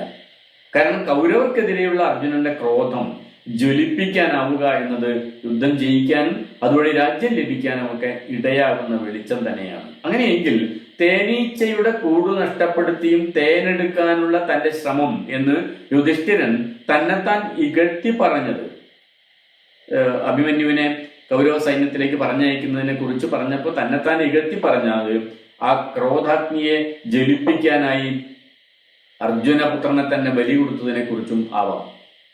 തേനെടുക്കാൻ വേണ്ടി ശ്രമിക്കുന്നതിനിടയിൽ നഷ്ടത്തെക്കുറിച്ച് ഓർമ്മിക്കില്ല എന്ന് പറഞ്ഞതുപോലെ തന്നെ അർജുനന്റെ ക്രോധത്തെ ഉദ്ദീപിപ്പിക്കാനുള്ള ഒരു ശ്രമത്തിനിടയിൽ സംഭവിക്കുന്ന നഷ്ടത്തെക്കുറിച്ച് അല്ലെങ്കിൽ ബലി കൊടുത്ത പുത്രനെ കുറിച്ച് ഓർമ്മിക്കാതിരിക്കുന്നതിനെ കുറിച്ചും ആവാം ഈ കുറ്റസമ്മതം. ചില കാര്യങ്ങൾ വളരെ പെട്ടെന്നും കൃത്യമായും ആസ്വാദകരെ ബോധ്യപ്പെടുത്തേണ്ടി വരുമ്പോഴാണ് മഹാഭാരതത്തിൽ വേദവ്യാസൻ നേരിട്ട് പ്രത്യക്ഷപ്പെടുന്നത്. ഇവിടെ രണ്ട് കാര്യങ്ങളാണ് വ്യാസൻ യുധിഷ്ഠിരനെ ബോധ്യപ്പെടുന്നത്. അതിലൊന്ന് മരണം എല്ലാവർക്കും ഉണ്ട് എന്ന കാര്യമാണ്. എത്ര വലിയ പുണ്യപ്രവൃത്തികൾ ചെയ്തവർക്കും, എത്ര ശ്രേഷ്ഠരായ ബ്രാഹ്മണർക്കും, വീരന്മാരായ ക്ഷത്രിയർക്കും, മഹാരാജാക്കന്മാർക്കും മരണത്തിൽ നിന്ന് രക്ഷപ്പെടാനാവുകയില്ല. അതുകൊണ്ട് അഭിമന്യുവിന്റെയോ അതിലും പ്രധാനപ്പെട്ട മറ്റാരുടെയെങ്കിലുമോ മരണത്തിൽ അതിരു കവിഞ്ഞ് ദുഃഖിക്കേണ്ടതില്ല എന്നാണ് വ്യാസൻ ഇവിടെ പറയുന്നത്. ആരും മരിക്കാത്തൊരവസ്ഥയുണ്ടായാൽ അത് ഭൂമിക്കോ സമൂഹത്തിനോ ഒട്ടും അഭിലഷണീയമല്ല എന്ന് സ്ഥാപിക്കുകയുമാണ് രണ്ടാമത്തെ കാര്യം. പുത്രന്റെ മരണത്തിൽ ദുഃഖിതനായി കഴിഞ്ഞ അകമ്പനന്റെ കഥയിലൂടെ അക്കാര്യമാണ് സമർത്ഥിക്കുന്നത് എന്ന് കാണാം. ജനിച്ചവരാരും മരിക്കാതെയായാൽ ഭൂമിക്ക് എല്ലാ ജീവജാലങ്ങളെയും താങ്ങാൻ കഴിയാത്ത സ്ഥിതി വരും എന്നൊരു കാര്യം കൂടി വ്യാസൻ ഇവിടെ പറയുന്നുണ്ടല്ലോ. വിശാലമായ അർത്ഥത്തിൽ അതൊരു പാരിസ്ഥിതിക നിലപാട് കൂടിയാണ് എന്ന് പറയാം. ജീവികളെ നശിപ്പിക്കുന്നതിനെ കുറിച്ച് ഓർത്ത് മരണദേവത പൊഴിച്ച കണ്ണുനീരാണ് രോഗാണുക്കളായി മാറുന്നത് എന്നും ആ രോഗാണുക്കൾ ജീവികളുടെ രോഗത്തിനും മരണത്തിനും കാരണമാകും എന്നുമാണല്ലോ ബ്രഹ്മാവ് വ്യക്തമാക്കുന്നത്. കർമ്മം ഒടുങ്ങിയതിനാൽ മരിക്കുന്നു, പരലോകത്തിലേക്കും സ്വർഗത്തിലേക്കും പോകാൻ സമയമാകുമ്പോൾ മരിക്കുന്നു, മരണം എന്നത് മോക്ഷമാർഗമാണ്, ജീവിച്ചിരുന്നപ്പോൾ ചെയ്തു കൂട്ടിയ പാപങ്ങളുടെ ഫലം അനുഭവിക്കുന്നതിന് വേണ്ടി മരിച്ച് നരകത്തിൽ പോകുന്നു തുടങ്ങിയ പല പല വ്യാഖ്യാനങ്ങളുണ്ടല്ലോ മരണത്തെക്കുറിച്ച്. അതിനേക്കാളൊക്കെ താരതമ്യേന യുക്തിപൂർവവും ജൈവ പ്രകൃതിയുമായി ബന്ധപ്പെട്ടതുമായ വിശദീകരണമാണ് വേദവ്യാസൻ ഇവിടെ യുധിഷ്ഠിരന് നൽകുന്നത്. രോഗങ്ങളാണ് മരണകാരണമാകുന്നത് എന്നും രോഗാണുക്കളാണ് രോഗം പരത്തുന്നത് എന്നുമൊക്കെയുള്ള ഉൾക്കാഴ്ചയുണ്ട് ഈ കഥയ്ക്ക് എന്ന് പറയാം. ജനിച്ചാൽ മരണമുണ്ട് എന്ന് പറയുമ്പോൾ ഓർമ്മിക്കേണ്ട മറ്റൊരു കാര്യം, മരണമില്ലെങ്കിൽ പുതിയതിന്റെ ജനനം സാധ്യമാവുകയില്ല എന്നുകൂടിയാണ്. ബ്രഹ്മാവ് ജനിപ്പിക്കുക മാത്രം ചെയ്തിരുന്ന കാലത്ത് ഭൂമിക്ക് ഭാരം താങ്ങാൻ പറ്റാതെയായി എന്നൊക്കെ കഥകളിൽ നാം വായിക്കുമ്പോൾ അങ്ങനെയാണ് അതിന്റെ അർത്ഥം മനസ്സിലാക്കേണ്ടത്. കൊയ്തെടുക്കാത്ത കൃഷിയിടത്തിൽ പുതുതായി വിളവിറക്കാൻ സാധ്യം ആവുകയില്ലല്ലോ. മരണദേവതയുടെ കണ്ണുനീരാണ് രോഗാണുക്കൾ, അവ ജീവികളുടെ മരണത്തിന് കാരണമാകുമെന്നും ബ്രഹ്മാവ് മരണദേവതയെ ആശ്വസിപ്പിക്കുമ്പോൾ ഒരു കാര്യം വ്യക്തമാകുന്നുണ്ട്. മരണത്തിന്റെ കാരണം രോഗങ്ങളാണ് എന്നും രോഗങ്ങൾക്ക് കാരണം രോഗാണുക്കളാണ് എന്നും ബോധ്യമുള്ള ഒരു സമൂഹം കഥയ്ക്ക് പിന്നിൽ എവിടെയോ ഉണ്ട് എന്ന് നമുക്ക് മനസ്സിലാക്കാം. എന്നാൽ രോഗങ്ങളൊന്നും ഇല്ലാതെ ആളുകൾ മരിക്കാമല്ലോ. യുദ്ധം തന്നെ ഏറ്റവും നല്ല ഉദാഹരണം. അത്യാഗ്രഹം, കോപം, ദുഷ്ടത, അസൂയ, വിഡ്ഢിത്തം, ലജ്ജയില്ലായ്മ തുടങ്ങിയ വികാരങ്ങൾ ജീവികളുടെ ശരീരം കീറിപ്പറിക്കട്ടെ എന്നുള്ള ബ്രഹ്മാവിന്റെ അനുഗ്രഹവും ആ അനുഗ്രഹം യുദ്ധവും സംഘർഷവും അടക്കമുള്ള സ്വയംകൃതാനർത്ഥങ്ങളെ സൂചിപ്പിക്കുകയാണ് ചെയ്യുന്നത് എന്ന് പറയാം. ഇക്കാലത്ത് പോലും ഒരു മരണ വീട്ടിൽ ചെന്നാൽ ആശ്വസിപ്പിക്കാനായി നമ്മൾ അറിയാതെ പറഞ്ഞു പോകുന്ന കാര്യങ്ങൾ തന്നെയാണ് അകമ്പനന്റെയും അദ്ദേഹത്തിന്റെ പുത്രൻ ഹരിയുടെയും ഒക്കെ കഥയുടെ രൂപത്തിൽ ബിംബവൽക്കരിച്ച് ഇവിടെ യുധിഷ്ഠിരനെ ആശ്വസിപ്പിക്കാനായിട്ട് വേദവ്യാസൻ പറയുന്നത് എന്നും നമുക്ക് കാണാൻ സാധിക്കും. ഇവിടെ ശ്രദ്ധിക്കേണ്ട മറ്റൊരു കാര്യം, മരണത്തെക്കുറിച്ച്, മരണം എങ്ങനെയാണ് ഉണ്ടാകുന്നത് എന്ന് പറയുന്ന സമയത്ത് ആരും ഒരു തെറ്റും ചെയ്യുന്നില്ല. അവരെ കൊല്ലാൻ ഒരു ന്യായീകരണവും കാണുന്നില്ല. എന്തിനാണ് അവരെ വധിക്കേണ്ടത് എന്ന് അറിയില്ല. അങ്ങനെ ഒരു അവസ്ഥ മരണദേവത പറയുന്നുണ്ട്. ആർക്കും രോഗങ്ങളില്ല, ആരും ഒരു തെറ്റും ചെയ്യുന്നില്ല, പരസ്പരം ദ്വേഷിക്കുന്നില്ല, ഒരു കുഴപ്പവുമില്ലാതെ ഒരു സ്വർഗസമാനമായിട്ടുള്ള അവസ്ഥയിൽ, ആരും തെറ്റ് ചെയ്യാത്ത ഒരു പറുദീസയിൽ വസിക്കുന്ന ഒരു അവസ്ഥയിൽ കഴിയുന്ന മനുഷ്യരെ ആദ്യം കാണിക്കുന്നുണ്ട്. അങ്ങനെ ഭൂമിക്ക് നിലനിൽക്കാൻ സാധിക്കില്ല എന്നുള്ളത് കൊണ്ട് മരിക്കേണ്ടത് ആളുകളെ നശിപ്പിക്കേണ്ടത് അത്യാവശ്യമാണ് എന്നുള്ളത് കൊണ്ടും മരണദേവതയ്ക്ക് അതിന്റെ ദോഷം സംഭവിക്കാതിരിക്കാൻ വേണ്ടി ബ്രഹ്മാവ് കണ്ടെത്തുന്ന ഒരു വഴിയാണല്ലോ രോഗാണുക്കൾ. മരണദേവതയുടെ കണ്ണുനീര് തന്നെ രോഗാണുക്കളായി മാറുന്നു. ഏതൊരു ജീവികളെ കുറിച്ചാണോ മരണദേവത വ്യാകുലപ്പെട്ടുകൊണ്ട് സങ്കടപ്പെട്ടുകൊണ്ട് കണ്ണുനീർ പൊഴിച്ചത്, ആ കണ്ണുനീര് തന്നെ ജീവികളുടെ മരണത്തിന്റെ കാരണമായിട്ട് മാറുന്നു എന്ന് പറയുന്നു. ഇവിടെ നമ്മൾ കാണേണ്ട ഒരു കാര്യം, ഒരു പറുദീസയും ഒരു പാപവും ചെയ്യാത്ത ഒരു പറുദീസയും പിന്നെ പാപം ചെയ്യുന്ന, അസൂയയായിട്ടും കോപമായിട്ടും ദുഷ്ടതയായിട്ടും വിഡ്ഢിത്തമായിട്ടും ഒക്കെ പാപം ചെയ്യുന്ന വേറെ ഒരു അതിന് ശേഷമുള്ള മരണത്തിലേക്ക് എത്തിക്കുന്ന വേറെ ഒരു പാപം ചെയ്യുന്ന ഒരു ജനതയും നമുക്ക് കാണാം. അപ്പൊ ആദ്യം പാപം ചെയ്യാതെ പറുദീസയിൽ കഴിഞ്ഞ ഒരു കാലത്തെയും പിന്നീട് പാപം ചെയ്യുന്ന മനുഷ്യൻ തെറ്റു ചെയ്യുന്ന പറുദീസയിൽ നിന്നും പുറത്തു കടന്ന് അല്ലെങ്കിൽ മനുഷ്യർ മരണത്തിലേക്ക് യാത്രയാവുന്ന ഒരു കാലത്തെയും നമുക്ക് ബ്രഹ്മാവിന്റെ ഈ വിശദീകരണത്തിൽ കാണാം. ഈ വർണ്ണനയ്ക്ക് ഒരുപക്ഷെ ബൈബിളിൽ പറയുന്ന പറുദീസയിൽ നിന്ന് മനുഷ്യൻ ആദം അവയും പാപം ചെയ്തതുകൊണ്ട് പറുദീസയ്ക്ക് പുറത്താവുകയും ചെയ്യുന്ന കഥയുടെ ഒരു തന്തുണ്ട്, ഒരു വിത്ത് ഉണ്ടല്ലോ. ആ വിത്തുമായിട്ട് ഒരു ചെറിയ സാമ്യം നമുക്ക് കാണാൻ സാധിക്കും എന്നർത്ഥം. ആദ്യം മനുഷ്യർ ഒരു തെറ്റും ചെയ്തില്ല, പിന്നീട് തെറ്റ് ചെയ്യാൻ മനുഷ്യരെ പ്രേരിപ്പിച്ചത് അല്ലെങ്കിൽ നിർബന്ധിച്ചത്, തെറ്റു ചെയ്യാതെ അവർക്ക് അവിടെ തന്നെ നിന്നാൽ ഭൂമിക്ക് ഭാരം വർദ്ധിക്കും, അതുകൊണ്ട് അവർ തെറ്റ് ചെയ്തേ അടങ്ങും എന്നുള്ള തരത്തിലാണെങ്കിൽ പോലും പാപം ചെയ്യാത്ത ഒരു കാലം, പാപം ചെയ്തതിന് ശേഷമുള്ള ഒരു കാലം, അസൂയയും പകയും കോപവും വിദ്വേഷവും ഒക്കെ നിറഞ്ഞ ഒരു കാലം. ആ കാലത്തിന്റെ ഒരു ശിക്ഷയായിട്ട്, ആ കാലത്തിന് ശേഷമുള്ള ഒരു മനുഷ്യൻ ചെയ്ത തെറ്റിന്റെ ശിക്ഷയായിട്ട് പിന്നീട് സംഭവിക്കുന്ന മരണത്തെ കണ്ടാൽ ബൈബിളിന്റെ കഥയുടെ ഒരു ഘടന നമുക്ക് മഹാഭാരതത്തിന്റെ ഈ ബ്രഹ്മാവ് മരണദേവതയോട് വിശദീകരിച്ചു എന്ന് പറയുന്ന ആ കാര്യം അകമ്പനോട് നാരദൻ പറയുകയും അതേ കാര്യം പിന്നീട് വേദവ്യാസൻ യുധിഷ്ഠിരനോട് പറയുകയും ഒക്കെ ചെയ്യുന്ന ഈ തുടർന്നു വരുന്ന കഥയിൽ നമുക്ക് ഈ ഒരു ബൈബിൾ കഥയുടെ ഒരു ബീജം പോലും അല്ലെങ്കിൽ ഒരു വിത്ത് നമുക്ക് കാണാൻ സാധിക്കും. ഇപ്പൊ ഇതിൽ പറഞ്ഞ ഏറ്റവും പ്രധാനപ്പെട്ട ഒരു കാര്യം എന്ന് പറയുന്നത് ഒരു സാങ്കേതിക വിദ്യ, ഈ കവചം ഉണ്ടാക്കാനുള്ള ഒരു സാങ്കേതിക വിദ്യ. അസ്ത്രം തറച്ചാൽ അത് ശരീരത്തിലേക്ക് കൊള്ളാത്ത രീതിയിൽ തടുത്തു നിർത്താനുള്ള ശക്തമായിട്ടുള്ള കവചം ഉണ്ടാക്കാനുള്ള ഒരു പ്രത്യേക സാങ്കേതിക വിദ്യ ഞാൻ അർജുനനെ പഠിപ്പിച്ചിട്ടുണ്ട് എന്നും അർജുനൻ അത് സ്വാഭാവികമായിട്ടും അഭിമന്യുവിനെ പഠിപ്പിച്ചിട്ടുണ്ട് എന്നും അതുകൊണ്ടാണ് അവർ യുദ്ധത്തിൽ ഇങ്ങനെ ജയിച്ചുകൊണ്ടിരിക്കുന്നത് എന്നും പറയുന്ന, അതിന്റെ അപ്പുറവും ഇപ്പുറവും പറഞ്ഞിരിക്കുന്ന എല്ലാ തരത്തിലുള്ള അത്ഭുതങ്ങളെയും, എല്ലാ ദൈവികമായിട്ടുള്ള ശക്തികളെയും, എല്ലാ ദിവ്യായുധങ്ങളെയും, എല്ലാ അനുഗ്രഹങ്ങളെയും, എല്ലാ വരങ്ങളെയും ഒക്കെ റദ്ദ് ചെയ്തുകൊണ്ട് ഒരു സാങ്കേതിക വിദ്യയാണ് അവരുടെ വിജയത്തിന്റെ അടിസ്ഥാനം എന്ന് ഉറപ്പിക്കുന്ന ഒരു പ്രകരണം, മഹാഭാരതത്തിലെ ഒരു പ്രകരണം വളരെ പ്രധാനപ്പെട്ട ഒരു കാര്യമാണ്. സാമൂഹ്യ ജീവിതത്തിലെ നമുക്ക് ലഭ്യമായ വസ്തുക്കളിലേക്ക്, യുദ്ധത്തിനൊക്കെ സമയത്ത് അത് പ്രധാനമാണല്ലോ, ലഭ്യമായ ലോകങ്ങളിലേക്ക്, ലഭ്യമായ വസ്തുക്കളിലേക്ക്, ഓരോ കാലഘട്ടം കഴിയുന്ന സമയത്ത് ആയുധത്തിലും അതുപോലെ തന്നെ കവചങ്ങളിലുമൊക്കെ വരുന്ന രൂപപരിണാമത്തെക്കുറിച്ച്, പുതിയ ആയുധങ്ങൾ ഉപയോഗിക്കുകയും പുതിയ ആയുധത്തിൽ നിന്നുള്ള മുറിവ് ഏൽക്കാതിരിക്കാനുള്ള തന്ത്രങ്ങൾ ഉപയോഗിക്കുകയും ഒക്കെ ചെയ്യുന്നതിനെ കുറിച്ച് നമുക്കിതിൽ നിന്ന് മനസ്സിലാക്കാം. ഇതിന്റെ ബാക്കി ഭാഗം നമുക്ക് അടുത്ത ആഴ്ച ചർച്ച ചെയ്യാം.